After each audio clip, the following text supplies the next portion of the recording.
So I guess now we're doing spin-offs of the Fast and Furious movies, though if you're wondering, the only reason evident on screen for why the basic plot of Hobbs and Shaw couldn't simply have been the plot of the next Fast movie is that only some of the action set pieces needed to be built around car stunts instead of all of them. Otherwise, it's a slightly more comedy-flavored buddy movie version of the by now standard recipe featuring Jason Statham's sort of reformed villain and Dwayne "The Rock" Johnson's former hero antagonist turned just plain hero, as a duo whose mutually hostile American tough guy versus British version of the same basic guy chemistry. The film would really encourage you to play along pretending it's based on something that happened in the previous installment between them and not, look, these are ensemble movies, but everyone keeps getting sick of actually having to interact with Vin Diesel, and we need as many alternate pairings that can talk to each other as possible to fill in the difference. But in any case, the premise this time out, more or less, is the premise of the last few Mission Impossible movies, with all the Mission Impossible self-seriousness skimmed off the top. Complete with big co-lead part for Vanessa Kirby as Statham's MI6 agent sister, who's on the run after being framed for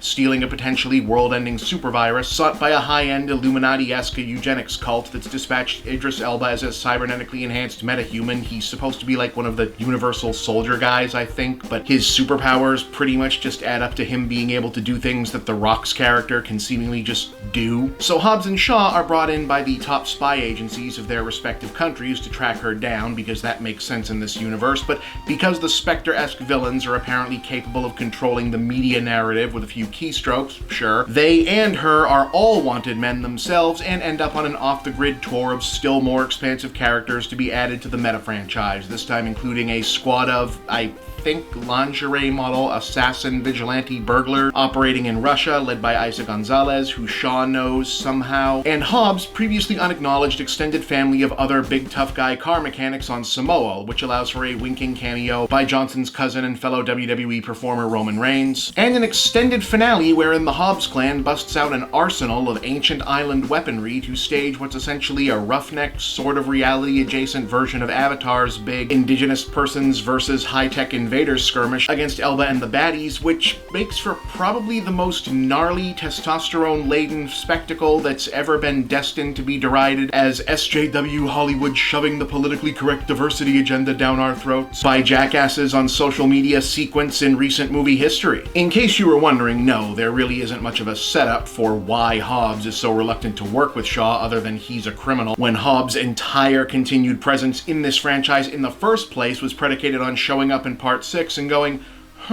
okay, I gotta stop these terrorists from blowing up the world, and I can probably call on anyone from the Army or the UN or Delta Force or whoever to help, but the terrorists do car stuff, and I know half a dozen assholes I met in Brazil who were pretty good with driving cars really fast, so I'm just gonna let them do it. But it's not really an issue, because Hobbs and Shaw really isn't pretending to be the sort of movie where that kind of thing actually matters, that the titular leads are little more than conglomerations of their recognizable lead actors, best-known previous performances, and on-screen popular personas is a mutual running gag, as is the self-aware insistence that they're not, in fact, the sort of buddy movie duo that they clearly are. What does matter is that they have a winning chemistry, Statham has an additional killer natural-feeling rapport with Kirby, and Elba really seems to relish getting to play something like a sci-fi supervillain randomly inserted into a movie franchise that, remember, used to be a small-ish crime drama about drag racing in Los Angeles. And Johnson, of course, remains one of the most compelling big presences on screen in pretty much any role he does. I severely doubt that Hobbs and Shaw will convert anyone who isn't already all in for the Fast movies to